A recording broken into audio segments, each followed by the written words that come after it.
وابو الصيف اي حدا بيجي لعندك بيقول لك من طرف اخونا ابو ياسين الحمصي محمد قشاش، ودير بالك عليه. بعيوننا تنتين. الله يكرمك يا رب. حياكم الله يا جماعه.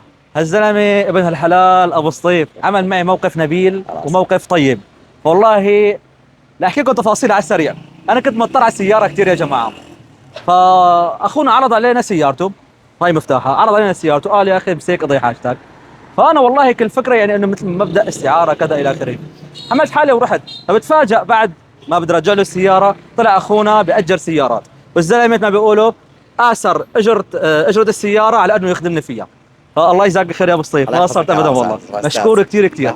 ولهيك يعني الزلمه عمل معي موقف حلو، فلهيك حبيت احكي لكم اياه، بالمقابل رد له هذا الموقف الجميل، الله يبارك فيه ومشكور كثير. طبعا اخونا ابو الصيف الله يكرمك، اخونا ابو الصيف عنده محل اسمه كوين بمدينه ادلب، بيأجر سيارات اسبوعي وشهري ويومي واسعار جيده.